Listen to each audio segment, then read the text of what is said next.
Welcome to Behind the Music, the Houston Chamber Choir's regular Friday podcast.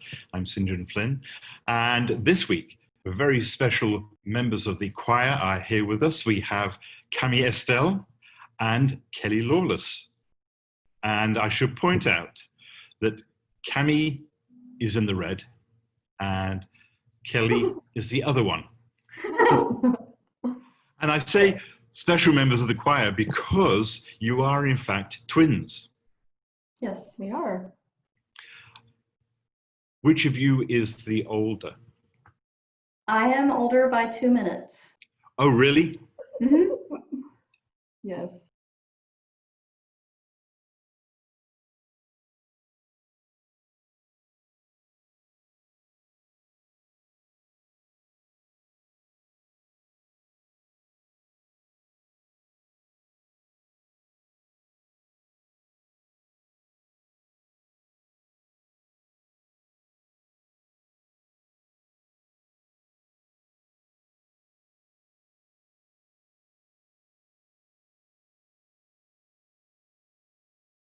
So with twins, sometimes, they are inseparable and spend their whole lives together, and they dress the same and etc. And then sometimes, they lead quite independent lives. How is it with you two? Okay, so one of my most vibrant memories was, and I'm sure she remembers this too, is when our mother, we stood up to her finally. And I think we were in first grade. First grade, I think. And we said we were no longer dressing alike. We've had enough. And she cried. Yeah. Oh, really? Yes, because she thought the novelty of it was so fun, and I mean everyone turned out okay. So yeah, but we wanted to be our own people. So. But we are. I mean, we have all the same interests. We've always been pretty inseparable. So went to college together. Everything. Mm-hmm. So. And I should say as well that you do both sing in the soprano section of the choir. Mm-hmm. We do. Yeah. I sing soprano 1, and Kammi sings soprano 2. Now, you both, as you said, you both went to college together. You went to Stephen F. Austin State University, and you were both music majors. Mm-hmm. Yes. So you saw each other every day. Every day. We lived in the same dorm, even though we went potluck, as they say here, where you just get to live with whoever comes up, and we ended up in the same dorm across the hall from each other, just out of random name drawing. But it was nice though, because we still could be there but we could shut the door if we didn't want to see each other. Yeah, we were in the same studio, same voice teacher, pretty much in all the same classes too. Yep. So you were both music majors, as I said, and obviously, you have both pursued music as part of a large part of your lives. Mm-hmm. Was that a decision that you had to negotiate with each other, or is it just sort of happenstance that you both turned out to be very musical? We don't really remember a time where we weren't singing together. We come from a fairly musical family. So we grew up in the church singing together. I think our first gig was in the Sing and Be Happy choir at the Methodist church when we were like 3 or 4. And we've been singing together ever since. Well, our mom said that we were always singing and humming and making little songs, and so she thought, let's put them in the children's choir, and the rest, as they say, is history. Yeah. So what was the music in your household as you were growing up? Did your parents listen to particular music, or was the music in the house what you chose to bring in? No, we pretty much learned everything that my parents listened to. We grew up with the Supremes, Eric Clapton. Oh, wow. Oh my gosh, my dad, I think, is Eric Clapton's biggest fan. My mom was obsessed with Diana Ross. And Elvis Presley. And Elvis Presley. So we always knew music that our friends didn't really know because we listened to the oldies station with my parents. And that's a lot of how we learned how to harmonize is by listening to these old doo-wop girl groups and things like that. So I think that's kind of where it started. That and church hymns were kind of where we learned to harmonize with each other. Do you have the same musical taste? Not really. I mean, as far as choral music and classical music, I think, yeah. But outside of that, we have different tastes in, I guess what you would call popular music. Do you remember the first music that you chose to listen to? And by that, I guess I mean the first CDs that you bought. Because you're the CD age. You're not like me of the the LP, the vinyl age. Do you remember what that music was? Yes. Kammi? Well, for me, the first CD that I remember buying was like clearly was Ace of Base. I Saw the Sign. Oh right, yeah. Oh right. Yeah. That was a jam. Even I know that. Yeah. And the Whitney Houston Bodyguard soundtrack. Oh, we loved it. Whitney Houston. She actually remembered buying a tape. Yeah, I bought, it was the last little bit of the cassette age, and I bought the soundtrack on a cassette to the movie Wayne's World. Yes.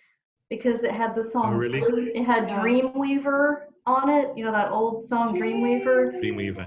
And we just loved that soundtrack, and it had, that's where we really got into Queen, because they had Bohemian Rhapsody. Yep. And I still love Queen. It's probably my favorite rock band. Incredible. Yeah. So when you went off to university, did you find that you had the same taste in classical music as well? Yeah. Our voices are actually, they're not very different, but early on, I was kind of forced into the mezzo box, even though I'm so not a mezzo at all. Because her timbre is a little richer, so anytime we get in a choir situation, a lot of the directors would be like, ooh, an alto. Ooh, there's rich timbre. We'll put her on alto 1. And so I ended up singing alto all the way through graduating high school. And then I thought, well, I'm a mezzo.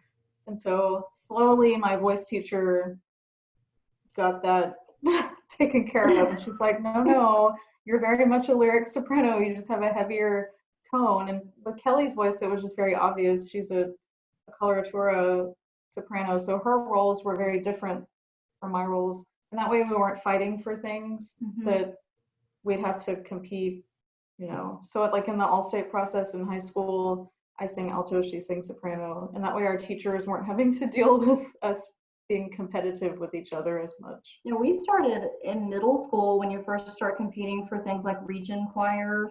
Our teacher divided us up, put her on alto and kept me on soprano so that we would not have to compete with each other. And it just sort of stayed that way for a long time. Do you have a competitive streak? Oh, yes. I mean, don't lie. Not like with each other? I guess. I mean, we get jealous if, Kelli gets the solo that I want. Yeah. Bob will give, me the solo that she wanted, but eventually we're just like, oh, whatever. I guess Bob knows what he's doing. It's always the best decision. But yeah. That's Bob Simpson, the artistic director. Yes. Yeah, I'm sure he always has a fun time when we both want the same solo. Yeah.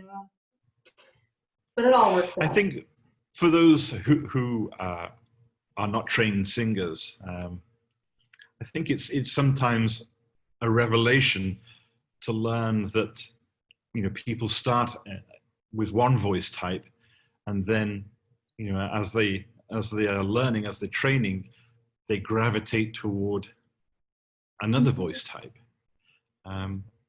That happened to you, Kammi, but Kelli, you have always been a soprano. You sang second soprano. Well, I sang second soprano because we both have really strong sight reading skills. So choir directors will take advantage of that by taking you off the melody and putting you on, some type of harmony part. But once we got to college, as far as our vocal fach, which is what they call it in the opera world, I was always a squeaker. You were the coloratura. Yeah. Right. She was the queen of the night, and I was one of the ladies. That was a bad year. So, I mean, it is what it is. I have the range, but that's not the meat in my wheelhouse. So yeah. So when you started to sing soprano, Kammi, was it a sort of an aha moment? It's like, yes, this is where my voice, this is where I'm more comfortable with my voice being. Yes, and it became easy all of a sudden. I had just been working so hard to maintain that mezzo, I guess, quality. And being a teacher, it was learning how to use my voice in the classroom as a classroom teacher, and then going to rehearsal. I was worn out. I would have no voice at all. And one day I started with Bob, both in his church choir and in Houston Chamber Choir. I sang alto for a number of years. And it just got to where it was hurting all the time. And I was just like, why is this so much work? Why does it hurt? And I went and talked to him, and he was like, well, let's just have you sing soprano then. And I was like, I should have asked you years ago. He was like, no big deal, because he didn't want to lose me. So he's like, well, let's try soprano, and it just like everything all of a sudden made sense. It's like the sun came out. It really and became easy. Yeah. Now you both joined the choir in 2005, I believe. Was that a decision that you made together, or was that just the way it worked out? It was right after we moved to Houston. You found out about the choir. Yeah, someone told me, they were like, ooh, Bob Simpson would love your voice. You need to go sing for Bob. So I set up my audition, and then I got in. I mean, he heard me, and then he hired me. And then Kammi went the day after and got hired that day. I mean, we both left with a stack of music for the rehearsal that started the next week. And then she doesn't remember, but I remember after her audition, Bob asked her, so do y'all have any other sisters? Any other siblings? Other sisters I need to know about? I don't even know if he remembers that. I just thought it was hilarious. Did Bob know that you were sisters, or is that something he found out when Kammi walked in the next day and he thought, hang on, weren't you here yesterday? I think I told him that my twin sister was coming the next day, but he was like, oh, y'all are really twins. You are twins. Okay. Because he was like, it's like Kelli just came in twice again. Yeah, it freaked him out a little bit, but he was excited. Now your lives have diverged somewhat in that, Kammi, you teach music in high school at the moment, but Kelli, you don't work in music, do you? In your day job?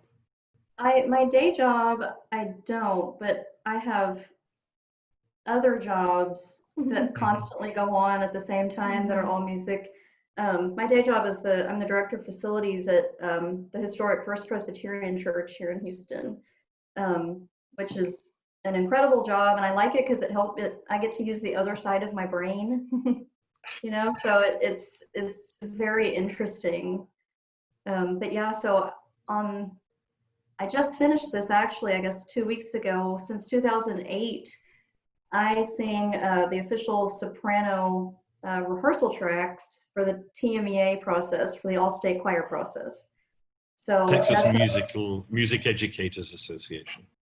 Yes. Yes. So okay. I'm the one that the kids hear. I hear her all the time. but it's fun. Like if anybody, if I was gonna have anyone model for my students, it would be her. So Right. That's a great, and I do a couple of, we do a couple of other states as well, but yeah, that's a job that I also really enjoy. Do you sing in that church choir? I don't. I'm currently not in a church choir. Yeah, my husband and I tend to sort of bounce around a little bit because we grew up in different Christian faith traditions. So yeah, we like to kind of be free to go where we want to on Sunday mornings. and sometimes it's just really pleasant to sit in the congregation. That's true. Yes, That's right, true. right. And not have the stress on you of leading the whole music, service. yeah. So it's nice. Yeah. As I said, you joined the choir in 2005. What sort of time commitment does that involve for you? So we have Monday night rehearsal every week, from 7 to 9:30. On concert weeks, we'll meet sometimes Monday, Tuesday, Thursday, Friday, and then have a concert on Saturday. But that only happens 5 times a season or so. Yeah. And then we have Saturday morning, the first Saturday of each month, we rehearse in the morning. So it's not, I mean, once you get it in your schedule, it's not that, doesn't feel like that big of a deal. So right now, not having rehearsal in a lot of the spring has been really hard. It's been very weird to have all of that taken yanked away. Yep. It's very hard. So I assume that you're both used to sitting at home and studying your scores independently. Yep. I notice behind you, Kammi, is your piano. Mm-hmm. And Kelli, do you have a room with a piano at home? I have a keyboard. So the story with this piano this piano actually belongs to both of us. Yes. It was a gift. Oh, really? So my grandmother, we were 7, and my grandmother played the piano. And she decided that we were showing this, propensity for music at an early age. So she bought us this piano. And of course it stayed in our house with us all growing up. And so now it lives in Kammi's house because I have more room. She has more room for it. So it's still taken. Yeah, it belongs to both of us. 33 years later. Yeah. It's still around. Kammi, as a choral director, yes. What is it that you enjoy about doing that work? It's going to sound cheesy, but for students and for young people to be able to learn that appreciating beauty is not wussy, or it doesn't make you, some sort of weird artist or something like that. Like, it just needs to be part of their curriculum. And seeing, for instance, my most advanced students are the mixed choir. So they have never sung with boys until they're maybe junior or senior in high school. And those moments, the first time they're singing a 4-part chord together, and their eyes, and they get chills, and there's nothing that beats seeing them be proud of themselves and knowing that I had some part of that. And just standing there, holding your hand while 60 teenagers are singing this beautiful chord, and they're like, and their eyes get big, and it's just, you can tell they have the full body chill moment, and they never forget those moments, because we still remember those moments when we were in school. And it just is, I can't imagine doing anything else. Have you ever taught music, Kelli? I taught private voice for quite a while. I do have, my bachelor's is in music education, but I figured out early on that that's not the place for me. I'm much better one-on-one. I like the technical aspect of being able to teach one-on-one. I don't do that now. I would probably enjoy doing it again. But yeah, I've never taught in the classroom. I was last night, in fact, I was watching some YouTube videos, and there was a series of people listening to Pavarotti singing I Nessun love Dorma, those. Yeah. and Yes. and just to see the reaction of the people that had never heard opera before, didn't know who Pavarotti was, and they were just blown away. Mhm. And that revelation is what you were talking about, Kammi, when suddenly you're in that choral environment, and suddenly the world opens up for you. Oh yeah, and it's the kids that you would never think are gonna really connect with it become the kids who want to be in the choir room before school, during lunch, after school. They come and say hi to you in between classes because they're nearby, and they'll take a tardy because they just want to be in the choir room for that extra 2 minutes. It's just knowing that I create a safe space for them where football players and dancers and the kids on the robotics team, like no one is safe from me. She finds them wherever they are. But I mean, it's so fun because these kids, that's the only 45 minutes of their day where they're all together, and then they go off back to their clique and to their friends, and but for that little magic moment of time, they can be themselves, and they can cry, and they can laugh, and the guy next to the big burly bass can be like, hey man, it's okay to cry, and I've done it too, and it's just it lasts for those 45 minutes, and then the bell rings and it's chaos, and we've got 60 kids going 60 different directions, but I mean, it's the energy that they bring to me is I love it so much. You're both lucky because what you're talking about, Kammi, is perhaps that sense of a shared experience that you get through choral singing.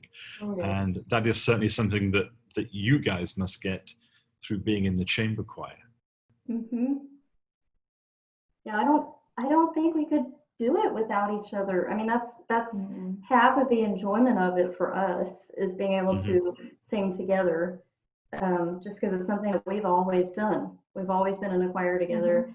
Of course, we've sung every duet under the sun.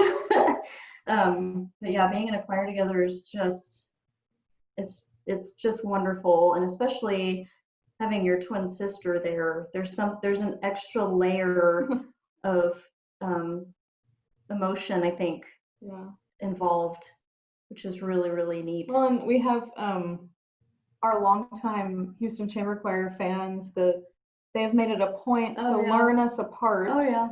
Because they know that that's very important, because we're not the same person, and they make a point after the concert, and they'll come up to us and say, that was beautiful, Kelli, that was beautiful, Kammi, and it's not just the twins, because we grew up being the twins. Yeah. So that's really neat, is when our avid listeners, they make an effort to know us apart and know what we each contribute, and that's what I love about our audiences. Not being a twin, obviously, I don't have that experience, but was there a point in your lives where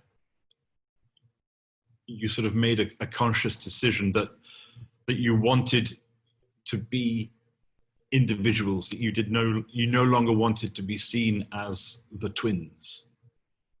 I don't think so. No, I mean, aside from standing up to our mom when we didn't want to dress alike anymore. We're in first grade. We've always been, our interests have just always been exactly the same. So there hasn't been a reason for us to want to, diverge from each other. Plus, we're best friends, so So what do you like to do together when you're not at work or you're not rehearsing for the chamber choir? We like to shop.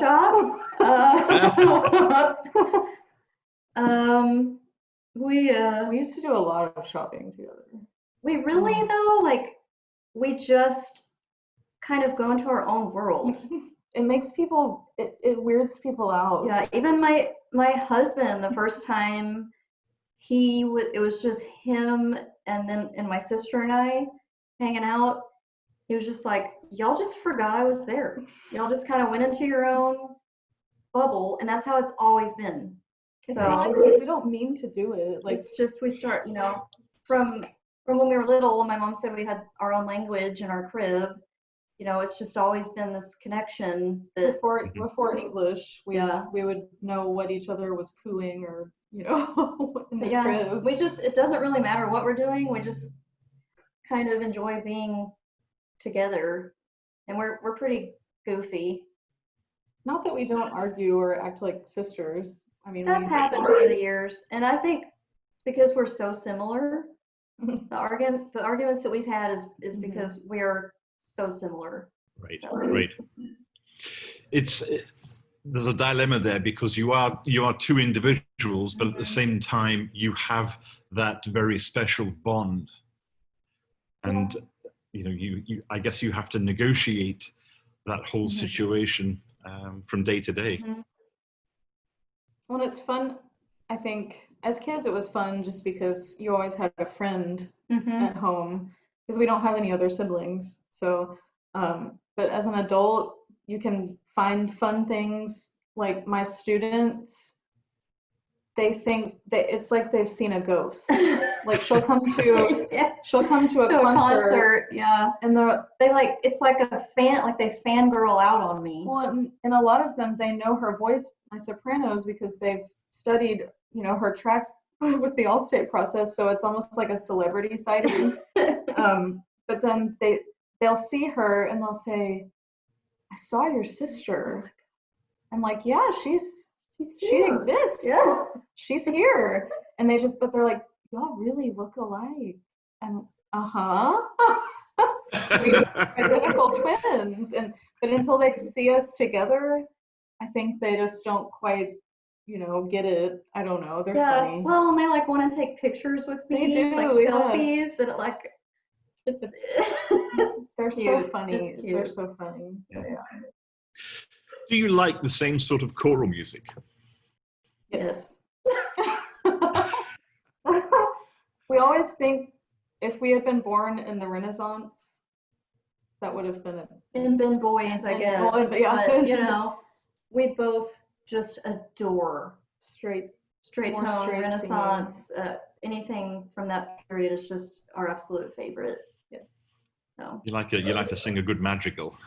Oh yes, or a good motet, or an early mass setting. Oh, it's just the best. Oh yeah.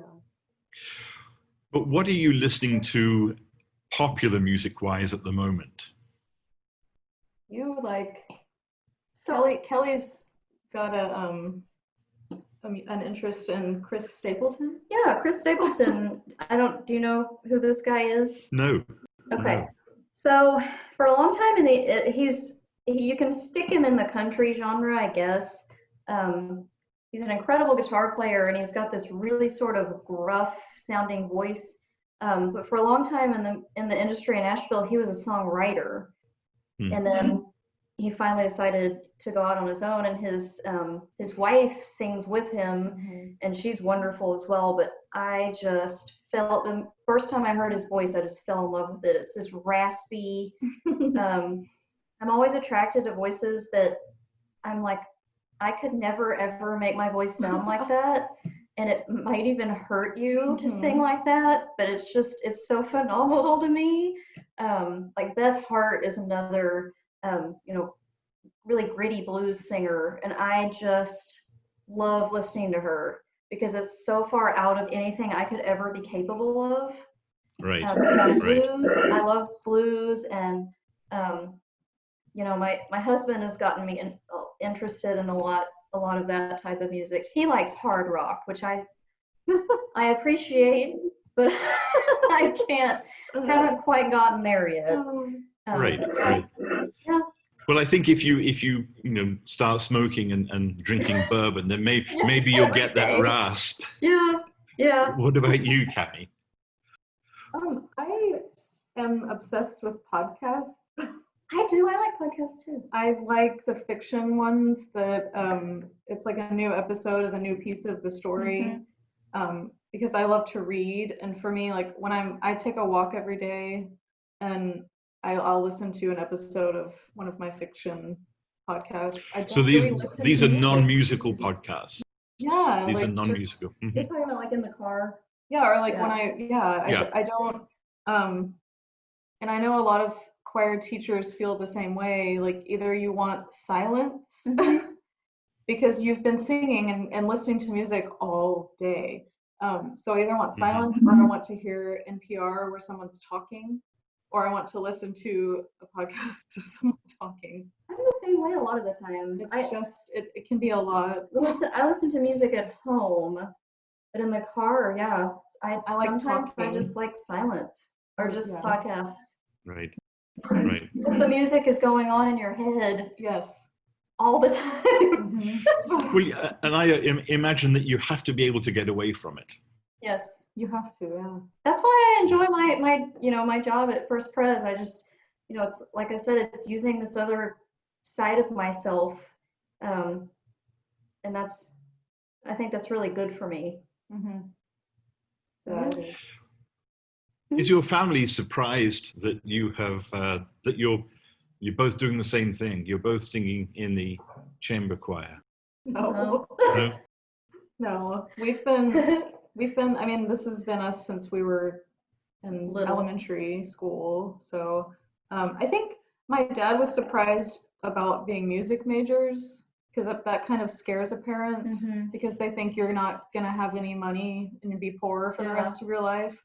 But we've proven that you can do both. You can have a real job and you can make money as a singer. And just the fact that the professional choral world is before the pandemic was growing so fast, and all these choirs are popping up in the United States and all over the world, says a lot for people wanting to hear it and people wanting to still sing it.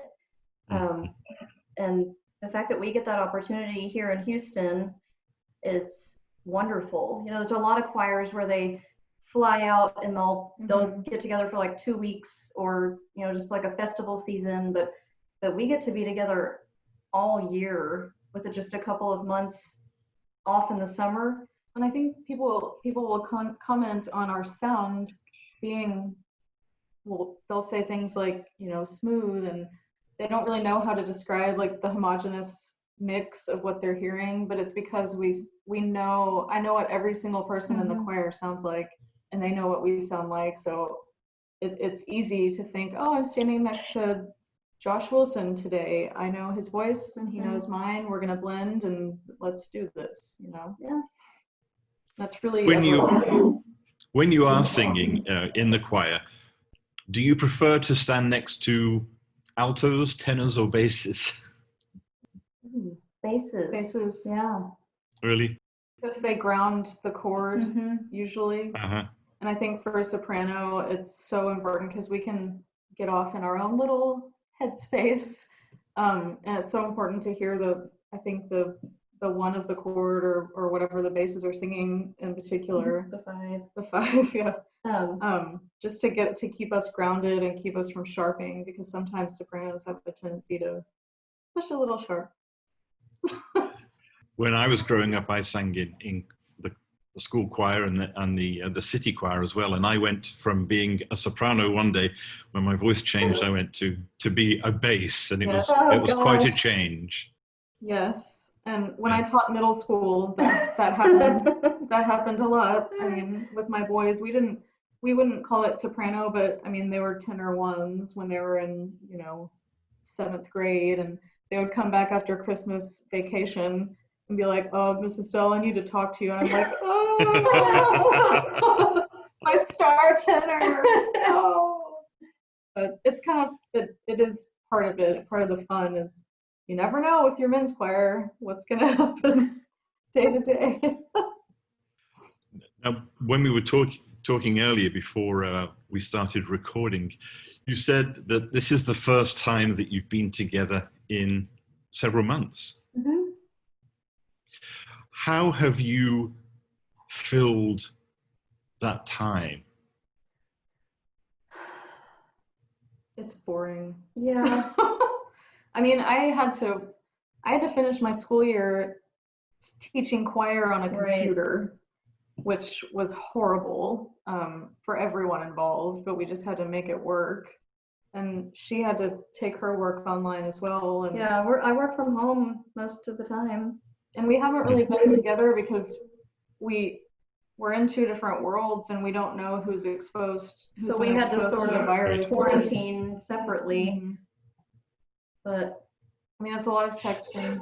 Yeah, we text pretty constantly.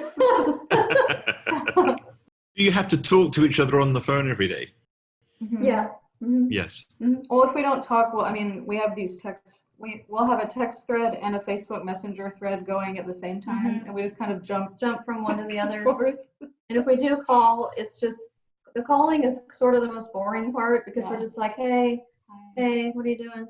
Okay. And then we just we get off and go right back to texting, Facebook messaging. Yes. You mentioned, Kammi, having to finish the school year virtually. How do you do that? How do you teach choir via Zoom? The first thing is you don't. Right. I had to go back to things like theory, listening to, I would send videos and here's a list of questions. What do you hear with blend? What do you hear with tonality? What do you hear with, tuning? So it was good for them because it worked their ear, but when your students are telling you every day, I hate this, I want to see you, I want choir, because that's literally why they go to school, is they want to be in music. And choir class is what they look forward to all day long. And at home, they don't have it. I mean, and so a lot of my students had some depression that they had to get through because they need their friends and they need their teachers, because we might be the ones that are the foremost adult in their life. Right. Didn't you say you had some students that didn't have the internet, so you just kind of lost them? Some of mine I didn't speak to after seeing them every single day for my seniors for 4 years. All of a sudden I could not contact them because their parents don't have internet. They would have to go down the street to McDonald's and sit in the parking lot and use Wi-Fi and try to do my assignments on their phone, which is next to impossible. And just it just can't be the same because you're not singing together, and they want to be together. They want to sing together. So it was heartbreaking. I had to get through that, and then think, well, this is your job, and they have to get grades. So we had to basically recreate our content in an online setting, and it was just so hard. It was so hard. And the worst part of it is the kids telling me, I miss you, Miss Estelle. I miss choir. I just want to go back to school. And I'm like, well, honey, we can't go back to school. I mean, we want to go back to choir. I know, I want to sing too. But yeah, it was an interesting time. And we might have to start the school year in some sort of hybrid of 12 kids in my classroom and 40 online. We're just trying to take it day by day, and trust our leadership to know what's going to be the healthiest thing for the kids and for the teachers. So. I think one of the things about singing in a choir is that it's a micro community, isn't it? And you develop special bonds and relationships with the other members of the choir. And so those are the sort of things that presumably they don't get in their math class or their social studies class. And so it does make your relationship to your students is perhaps markedly different than other teachers and their students. And watching a child go from 14 to 18, that is a huge time of learning and of developing in their life. And that's such a privilege, just seeing them go from this like confused 14-year-old that doesn't know what's going on to an 18-year-old who's, ready to go take on the world. And they're saying, everything I learned about teamwork, everything I learned about being part of a community, I learned from this class. And it just is the coolest thing that any human could ever tell you. And we still talk to our choir teachers growing up, and we felt the exact same way. I mean. Oh, really? Oh, yeah. Oh, yes. Well, Kelli, do you remember what singing in a choir, what it brought to your life when you were growing up? Oh, gosh. Well, you can probably look at me and tell that I'm not very sporty. So it brought that team atmosphere that I never, a lot of kids will be on a soccer team or t-ball, little league, and it brings that team atmosphere and that, learning to work together and breathe together and work towards that common goal. And it really just, it's the best feeling when you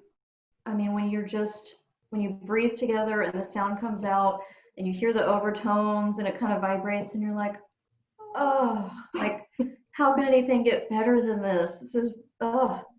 And so we discovered that at an early age. And I don't know, you get addicted to it. And like you said, it becomes your family, like any other sort of team sport would do for kids.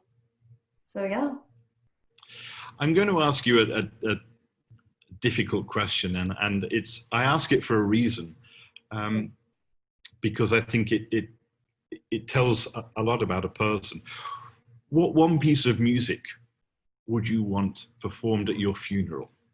Oh, I think I know what you're gonna say.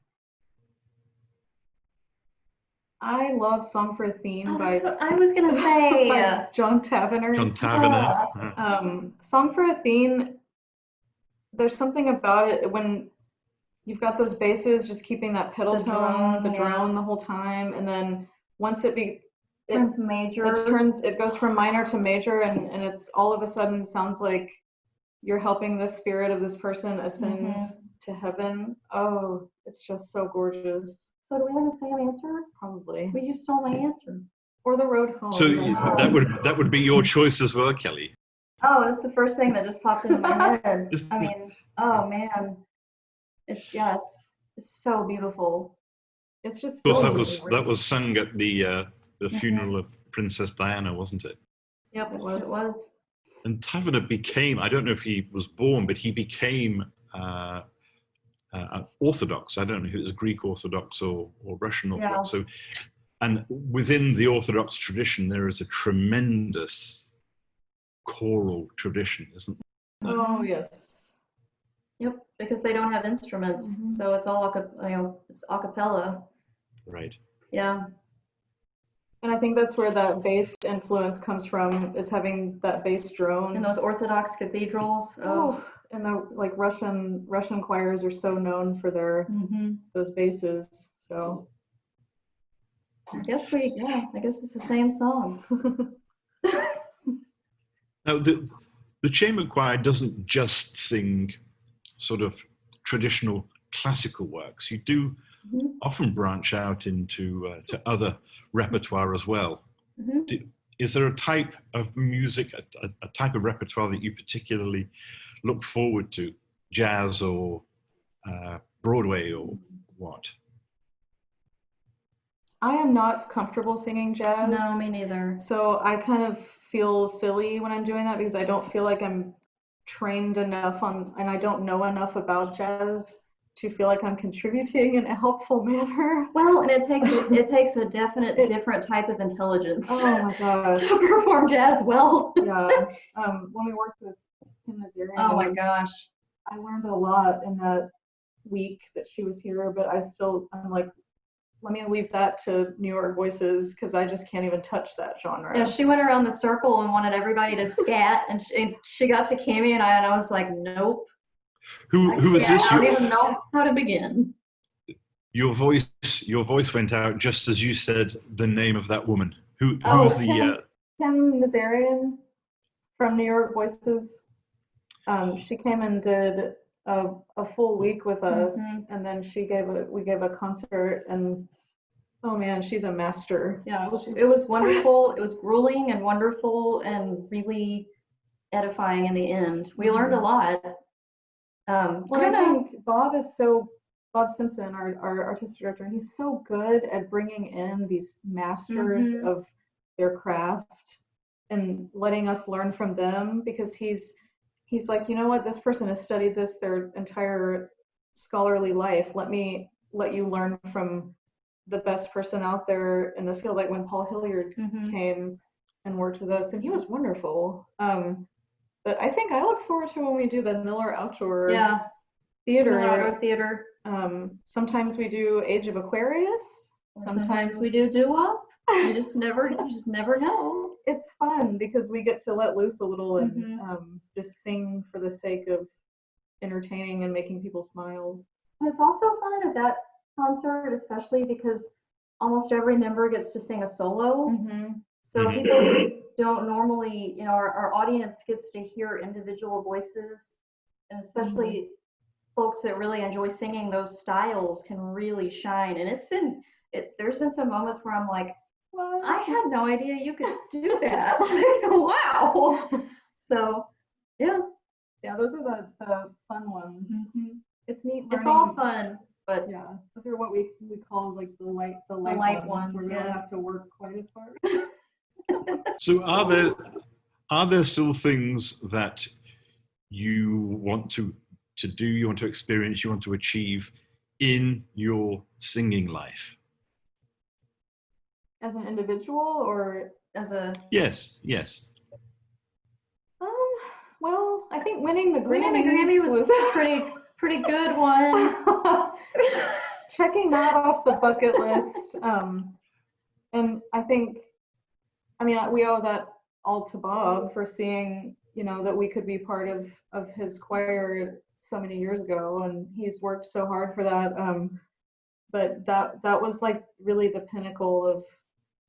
It's one of those things that it's not, it doesn't make one choir better than the other, but to have your work recognized like that, oh my gosh, it was a pretty great day. And of course to reach a wider audience. Yes. Oh yeah. Well, and I think for Bob, like he deserves that recognition for what he's doing here in Houston. And we have, since all of this began, our Grammy journey, been getting more correspondence from around the world, which has been really, really neat for us and especially for Bob and Mariana, who have been there since day one. Have been at it since the beginning, yeah. Well, look, thank you very much for being willing to talk about the deepest, darkest secrets of your musical life. Well, it was a pleasure. It's really great to see obviously the bond that you have with each other, because I think we tend to assume that twins are, that they lead the same life. But of course you're two individuals, but it's really wonderful to see that you have that special bond, rather than just assuming that you do, to actually be able to see it. Yeah. Well, look, stay safe. Thank you. You too. Be good. Keep the vocal cords well trained. Yes. We will.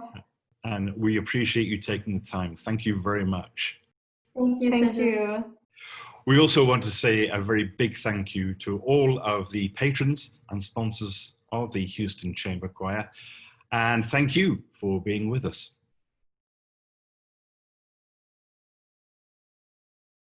Houston Chamber Choirs with One Accord is your one-stop shop to choral joy. Help us to continue our mission to grow the esteem and appreciation of choral music by sharing, reviewing, and subscribing to our content. Visit us at houstonchamberchoir.org.